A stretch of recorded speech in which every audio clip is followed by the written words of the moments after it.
egresó del liceo en quinto año, como egresamos varios de los que estamos acá, y siguió estudiando ingeniería química, que se recibió de ingeniero químico cuando la Universidad Nacional de Cuyo estaba en San Juan. Después cursó la alta dirección de empresa eh, como Business School de la Universidad Austral de Buenos Aires, el IAE. También fue miembro en el directorio de la Cooperativa Eléctrica Rural de Tunuyán, fue presidente por un periodo, también eh, estuvo en irrigación. La Dirección de Irrigación de Mendoza es una entidad muy importante y de muchos años para atrás.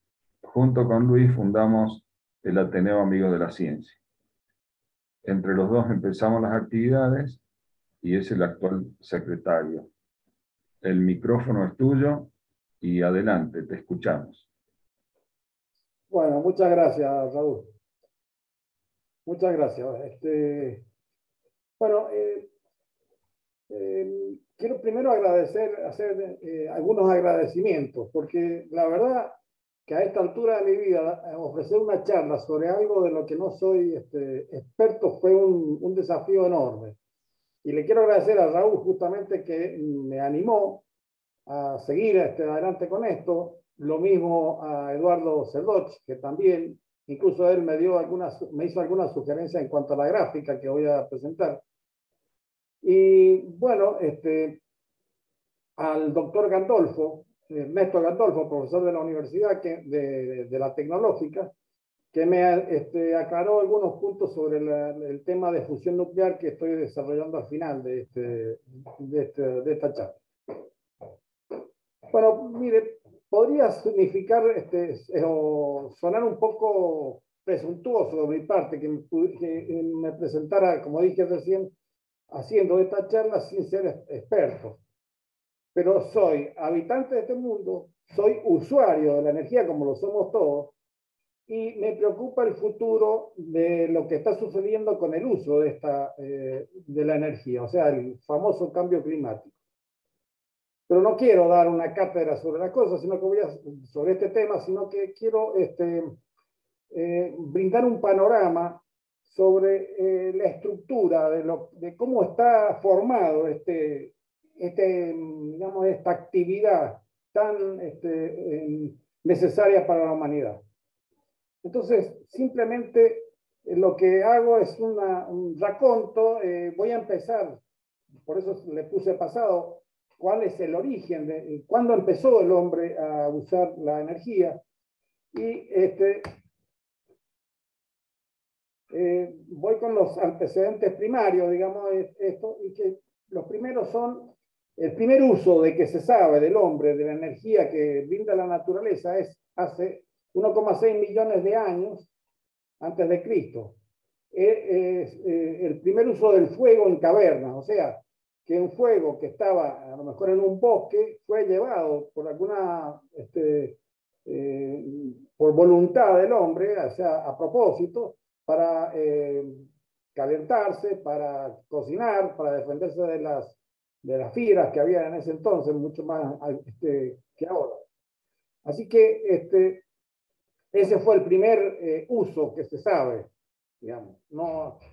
Esto no es preciso, pero por lo menos es lo que se ha documentado. Posteriormente, a 5.500 años antes de Cristo, aparecen los primeros barcos a vela en Egipto. También, probablemente sean anterior, pero estos son los datos que se pueden asegurar. 800 años antes de Cristo, los primeros usos de la energía solar. Los griegos mencionaban en sus escritos lentes para encender el fuego, o sea, la famosa lupa que quema un papelito. 600 años antes de Cristo, Tales de Mileto menciona el magnetismo observado en el ámbar. No lo interpreta, pero evidentemente le llamó la curiosidad y lo dejó escrito. 400 años antes de Cristo, también los primeros usos de la noria hidráulica para elevar agua por los griegos. También se valía de la energía del agua corriendo para su uso personal. En el año 212, Arquímedes usa escudos reflejando el sol en las guerras púnicas. Esto probablemente, digamos, esta noticia aparece por primera vez en el siglo I después de Cristo, pero mencionando a ese hecho en el año 212 años antes de eso. Puede ser una leyenda, muchas veces han dicho que es una leyenda, que eso no fue algo verdadero, pero realmente si alguien lo mencionó es que algo de eso se sabría. En el siglo I aparece el primer molino de viento de uso práctico. Alimentaba un órgano en una iglesia. Era una hélice que el viento la movía y hacía funcionar el fuelle del órgano. En el siglo XII son los primeros usos prácticos de molinos de viento en Afganistán. Y en el siglo XIII la generalización de los molinos de viento para diversos usos en Europa, inmortalizados por Don Quijote de la Mancha. Todo esto sucede antes de Galileo Galilei. Yo elegí partir esta historia en este punto porque Galileo fue es el padre de la ciencia moderna. Entonces, el desarrollo que se produjo después es importante y marca una gran diferencia, acá ya lo pueden ir viendo, justamente esa difusión que se produjo en ese entonces es lo que un poco perseguimos nosotros en el grupo con la difusión. Entonces, el primer motor en 1774, James Watt construye el primer motor a vapor, que para mí marca el inicio de la era industrial, de la revolución industrial. En 1800 aparece el primer acumulador de energía. Volta inventa la pila que hoy le llamamos pila voltaica. En 1859 el primer pozo petrolero viable comercialmente en Estados Unidos. Ahí se considera que es el inicio de la industria petrolera. En 1865 el primer generador termosolar. Un tal Mouchot convertía la energía solar en vapor, la podía calentar y hacía funcionar un mecanismo. En 1866 aparece la primera patente del dínamo o generador eléctrico industrial. En 1872, la primera turbina a gas, si bien no se desarrolla hasta después de 1903. En 1876, el primer motor de combustión interna por ciclo Otto, que es el que se usa en este momento, en sus diversas formas, con el diésel o el de bujía, digamos. En 1880, la primera central hidroeléctrica en Gran Bretaña. En 1882, las primeras centrales de vapor en Estados Unidos y Gran Bretaña. Siempre hablando con los motores tipo Watt, o sea, el motor de vapor. En 1884, la primera turbina de vapor. En 1887, la primera turbina eólica para producir electricidad. Tenía este señor, un tal Charles Brush, es un inquieto el hombre en estas cuestiones. En su granja construye una hélice de 17 metros de diámetro que le ayudaba a producir electricidad y algunas otras tareas dentro de su granja. En 1896 se descubre la radioactividad por parte de Becquerel, que es el origen de lo que después sería la energía nuclear. En 1932, Mark Oliphant estudia la fusión de dos átomos de hidrógeno, ya en laboratorio y con cierto interés ya de profundizar la investigación. En el 54, la primera central nuclear por fisión en Rusia. En 1954 también las primeras células voltaicas comerciales. Se dedicaban en ese momento solamente para usos domésticos y muy limitados. En 1966, el primer uso comercial de la energía fotovoltaica se usó en un faro en la isla Ogami, en Japón. Y en 1980 los primeros parques eólicos, o sea, lo que estamos conociendo hoy como los grandes molinos. Bueno, todo esto desemboca en la actualidad en un uso enorme de energía y que lo pueden ver una recopilación histórica en esta gráfica. En el año 1800 se calculaba, había nada más que las masas tradicionales, o sea, el uso de biomasa tradicional para iluminación y calefacción, todas esas cuestiones, todo era a partir de aceites vegetales. Fíjense que de 1850, que es más o menos cuando comienza la revolución industrial en Inglaterra, hasta 1950, prácticamente el uso de la energía se duplica o triplica. Pero a partir de 1950, en la posguerra, Segunda Guerra Mundial, fíjese que hasta nuestros días, solamente en 70 años, se sextuplica. O sea, ya el crecimiento es exponencial. Y nos lleva, fundamentalmente por el uso de los combustibles fósiles, nos lleva a estos problemas que estamos tratando de traer a la mesa, digamos, con esta charla. Bueno, los recursos energéticos pueden, a ver, voy a cambiar de puntero.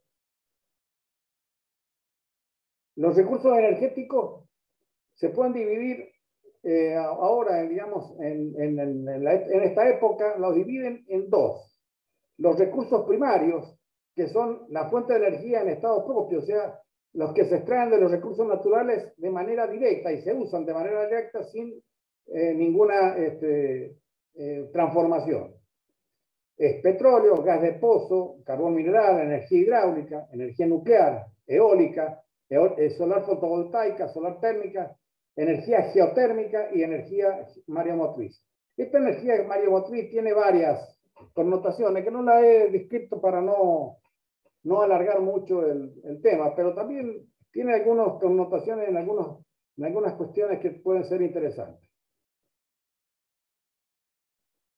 Después vienen los recursos secundarios.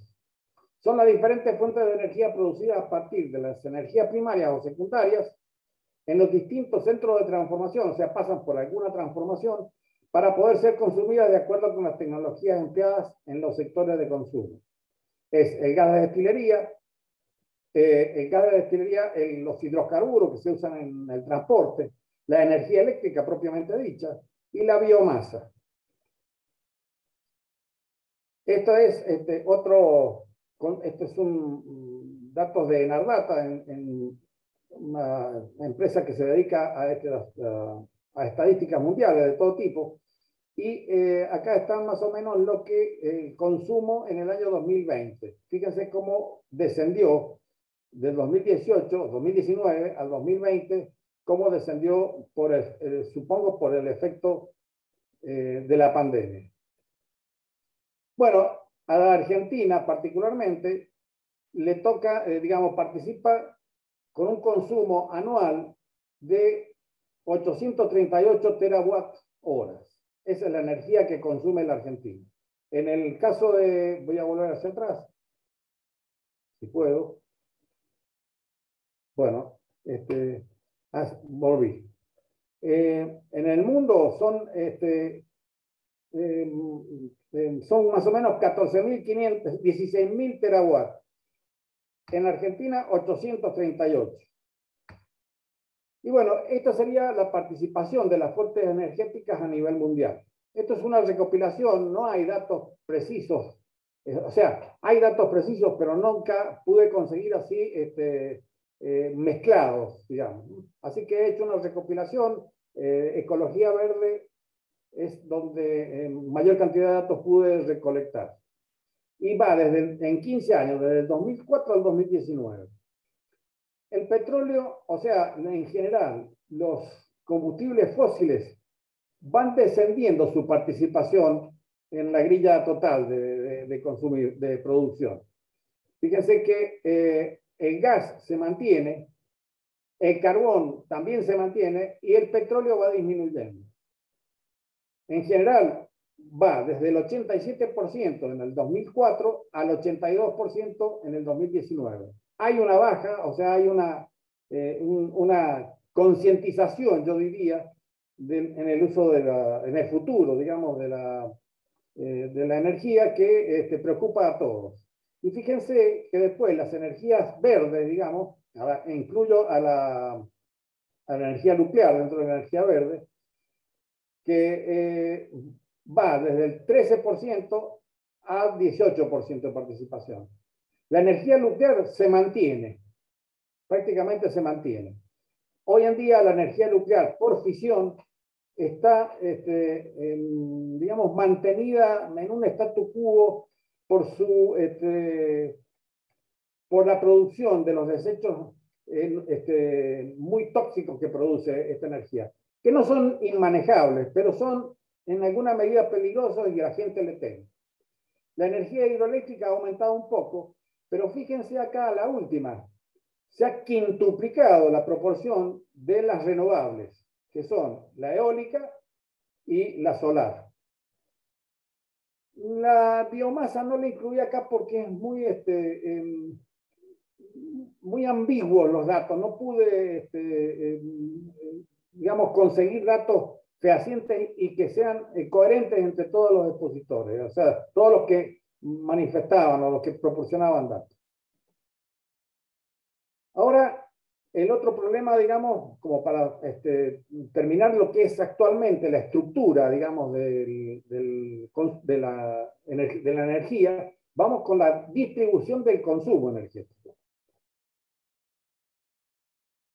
Por supuesto que no podía haber hecho alguna mezcla, pero el tema es que es bastante complicado conseguir datos y son sumamente complejos los datos que se dan. Pero se me ocurrió y creo que es interesante ver cómo consume y cómo produce la principal economía mundial, que es la de Estados Unidos. Las flechitas del medio no hace falta que las miren porque eso va a confundir. Si alguien tiene alguna inquietud un poco más de profundizar, que las mire.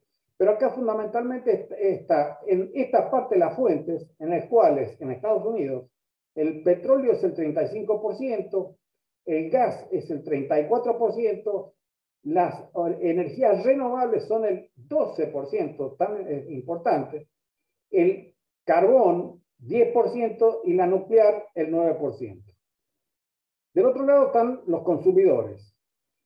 El sector industrial es el que más consume, el 36%. El transporte, o sea, autos, ómnibus, trenes, aviones, etcétera, el 35%.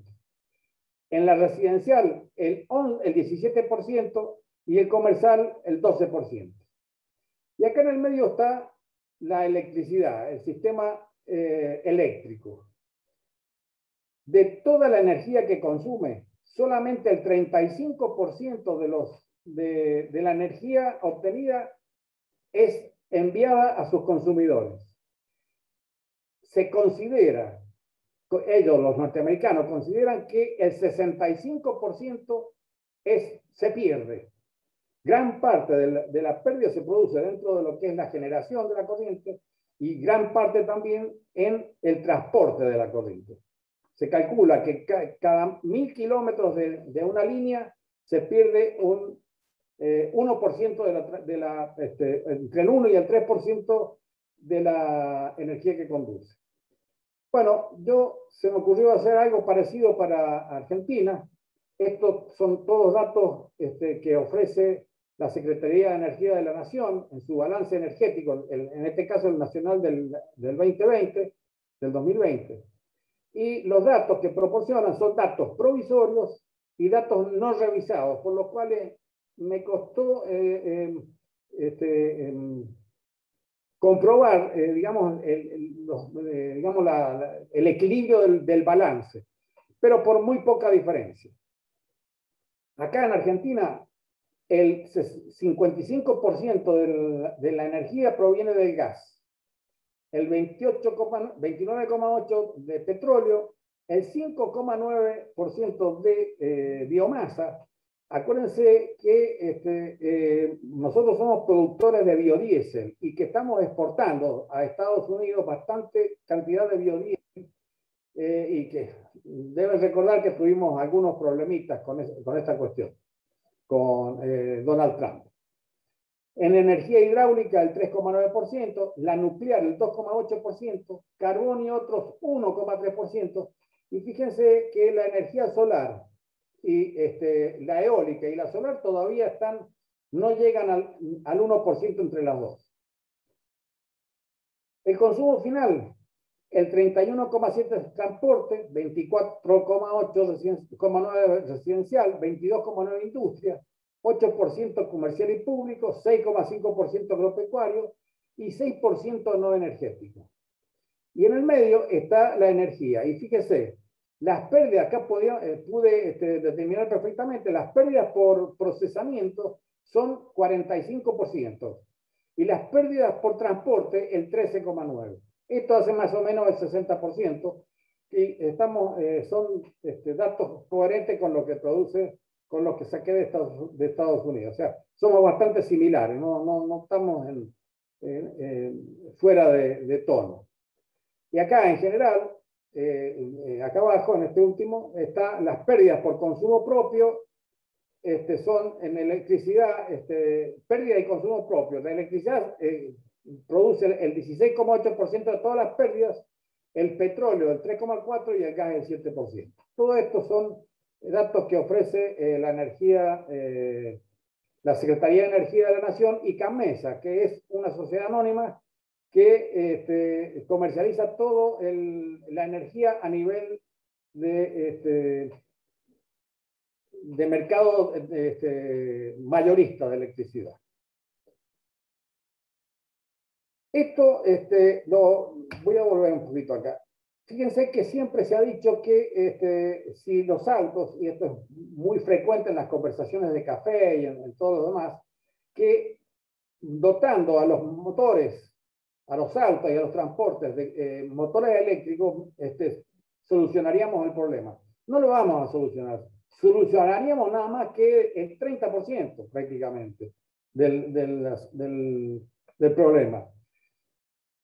Pero si sustituimos por electricidad el gasoil y los combustibles que usamos en el transporte, tenemos que producir más energía eléctrica. ¿Y de dónde va a salir? Va a salir de las fuentes normales de hoy, que son los sistemas, o sea, los sistemas que consumen combustibles fósiles. Por supuesto que la energía eólica, hidráulica, todo lo demás va creciendo y puede crecer, pero es un tema que va a llevar varios años. O sea que el problema no es una solución rápida. Entonces acá les quería mostrar que la energía eléctrica satisface solo el 20% de la demanda energética, aproximadamente. Hay en Estados Unidos más o menos lo mismo. No he buscado en otros lugares, pero pienso que no es muy diferente. Así que el problema de la energía y de los motores eléctricos en el mundo todavía es un tema que no se puede hablar seriamente de él, solamente se puede decir que, digamos, que es un buen objetivo, pero que todavía es muy difícil de instrumentar. Buscando cosas y en los informes de CAMMESA del año 2020 encontré este cuadrito que lo traje acá por una cuestión anecdótica. Fíjese, comparan el consumo de energía eléctrica de enero a diciembre del 19 con enero a diciembre del 2020. Fíjense, la residencial aumenta el 8%, los consumos intermedios bajan el 5,3% y los grandes consumos bajan el 11%. Esto evidentemente muestra la situación que produjo el COVID. O sea, nos tuvimos que guardar durante mucho tiempo y vivimos adentro de las casas. Consumimos más energía en nuestras casas y la inactividad económica produjo un descenso del consumo en la parte, digamos, de grandes consumos y en la parte industrial. Bueno, también hay otra, en la energía, también hay otra subdivisión que suele hacerse y que se hace, digamos, muy frecuente, y que son los recursos energéticos no renovables y renovables. Los no renovables son el petróleo, gas de pozo y gas mineral. La nuclear la puse acá porque realmente el origen del uranio, que es el que se usa en este momento para fusión, no tengo datos así, o sea, hay datos, pero no son muy seguros porque yo diría que lo que hay alcanza para muchos años. En cambio, las reservas de petróleo, gas y mineral, o sea, los combustibles fósiles, son solamente para 150 años. El petróleo para 100 años solamente. Y quería señalar que también son recursos altamente contaminantes y son los que han producido este descalabro climatológico en el mundo. Acá el hombre siempre usó los recursos que tenía disponibles y sobre todo aquellos que son más económicos en general. Acá está, digamos, cuánto produce cada uno de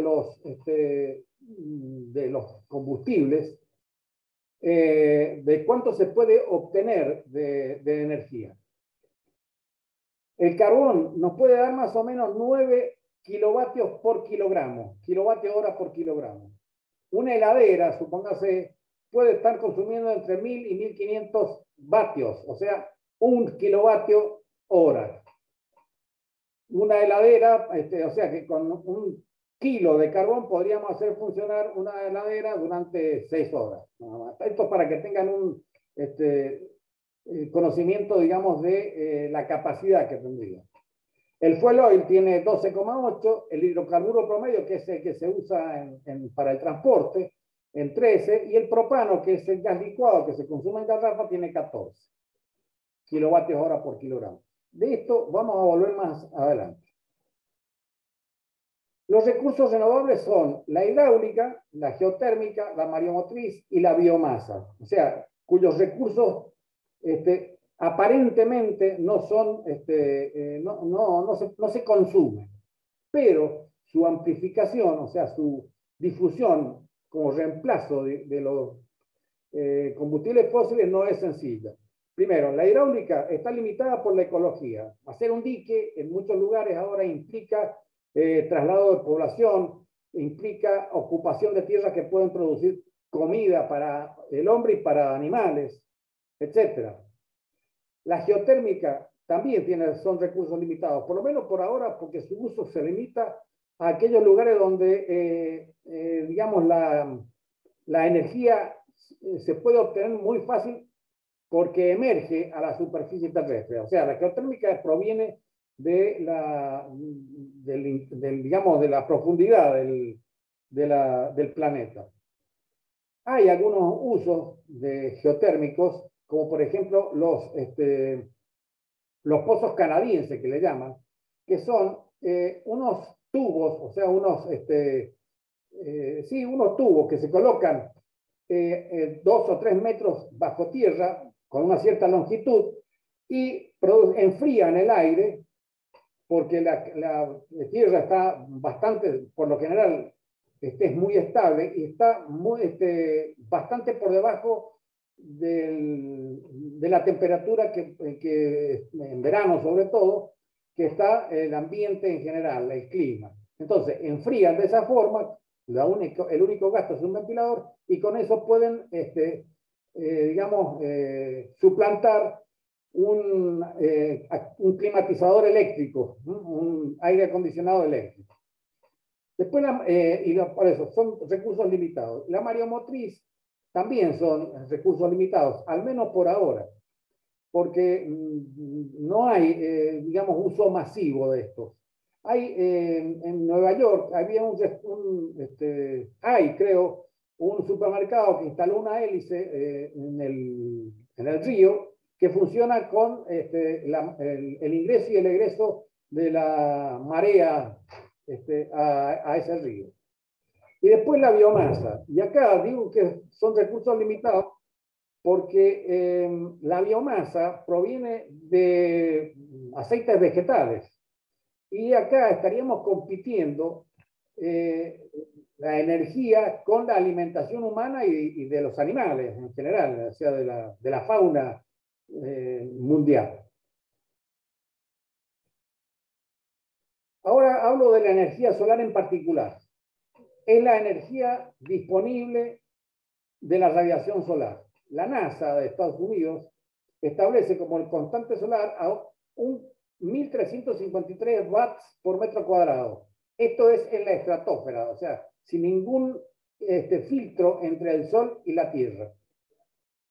En la superficie de la Tierra se considera más o menos un promedio de 1000 watts por metro cuadrado. Se pierden 300 vatios por filtración, por humedad, por, digamos, polvo en suspensión, etc. Pero es importante la cantidad de energía que llega. El consumo anual mundial que pondría se podría, acá me equivoqué en una letra, se podría satisfacer con la radiación solar recibida en una hora sobre un cuadrado de 400 kilómetros por lado. O sea, en 1600 metros cuadrados llegaría la radiación que consume el mundo anual. Por supuesto que esto es un dato teórico. Acá no está aplicado los rendimientos propios de los sistemas de conversión de energía. Por eso acá pongo, suponiendo un rendimiento tecnológico del 100%. Y dentro de la energía solar también incluye la eólica, porque el movimiento de la atmósfera, producido en la atmósfera, o sea, los vientos, son fruto de la acción del Sol sobre la Tierra. Bueno, hay dos tipos de energía solar. La solar fotovoltaica, que son los clásicos paneles solares que están muy difundidos a nivel personal, digamos, hogareño, ya se ve en muchos lugares. Esta foto es de una central fotovoltaica que se ha inaugurado hace muy poco en Jujuy.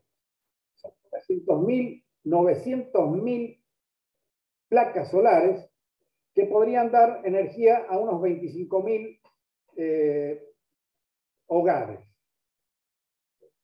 Y después está la solar térmica. Aquí hay un poquito más de ampliación de sistema.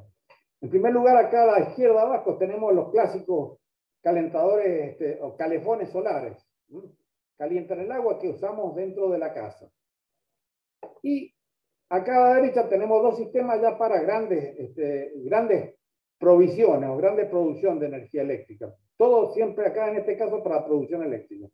Este de acá, de superior, este círculo, es un conjunto de espejos, una cantidad enorme de espejos, focalizados en esta parte de ahí, de esa torre que tiene 250 metros.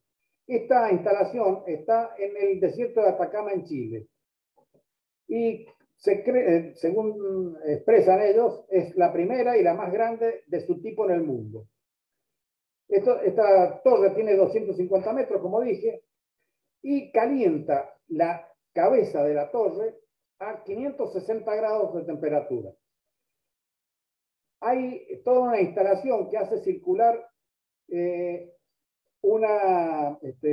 sales sólidas, ¿no? Mezclas de nitrato de sodio, potasio y otras hierbas más, otras sales más, que producen, que acumulan el calor recibido por la concentración de los rayos solares.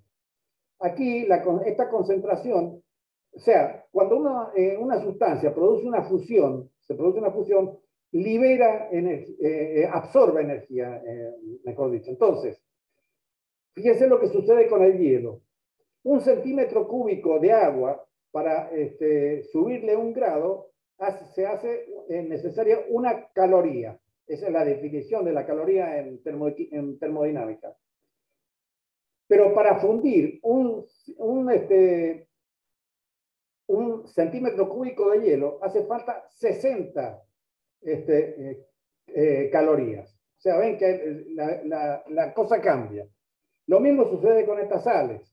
Cuando la sal se funde, recibe una cantidad considerable de energía que la vuelve a entregar cuando se solidifica. Entonces, esta planta lo que hace es, durante el día, fundir las sales y hacer funcionar una usina hidroeléctrica. Esas sales fundidas calientan vapor, el vapor producido mueve turbinas que a su vez mueven dínamos generadores eléctricos. Y acá abajo hay otra cosa parecida, diferente, que son estos espejos parabólicos. Ahí hay unas personas para que vean el tipo de dimensión que tienen estas instalaciones. Y son espejos parabólicos que concentran todos los rayos solares sobre estas líneas blancas que se ven que son tubos por el que circula aceite. Se calientan más o menos a 400, 500 grados, 400 o 300, 400 grados, y también producen vapor de agua y a su vez, como antes, a través de turbinas de vapor generan electricidad. Bueno, en todo esto que estamos viendo cómo se va tratando de eliminar o de reemplazar los combustibles fósiles, hay un factor también que es interesante de que se conozca y que es la eficiencia energética. O sea, cuánto de una fuente X, cuánta energía útil recibimos o puede usar el hombre. En los motores de combustión interna, el 35%. Y esto no es una cuestión de mal diseño de motores o de mal estado de los motores. Este acondicionamiento lo producen algunos principios termodinámicos que es imposible de vencer, ¿no? El ciclo de Carnot o el ciclo el ciclo de Otto lo puede mostrar perfectamente. Después, las turbinas a gas o vapor, el 50%. Acá, las condiciones termodinámicas permiten que haya una mayor eficiencia. Es todo, digamos, porque el salto de temperatura entre el gas que se usa y digamos, el punto de condensación del líquido que se usa como vapor es más amplio. Entonces, se puede tener mayor cantidad de energía útil. Y hay acá, por ejemplo, las usinas de ciclo combinado, que es muy usado en este mundo en este momento, hacen que una turbina de gas produzca energía, como es una turbina de gas que puede ser como la de un avión, y el chorro de gases calientes se introduce en una caldera especial que a su vez calienta vapor, produce vapor y hace un turbinado de gas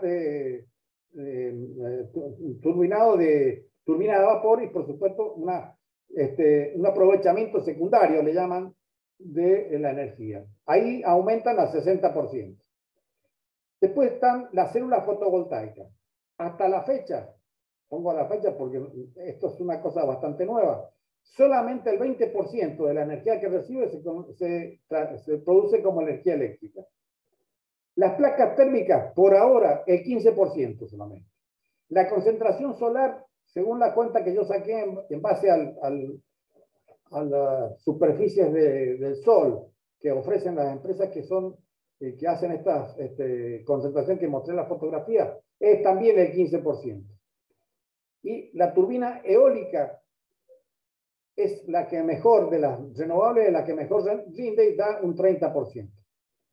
Y acá pongo el motor eléctrico que de la energía eléctrica que recibe pierde solamente el 10%. Fíjense que es es una buena zanahoria para a los que quieren modificar el sistema del auto, del transporte a motor eléctrico.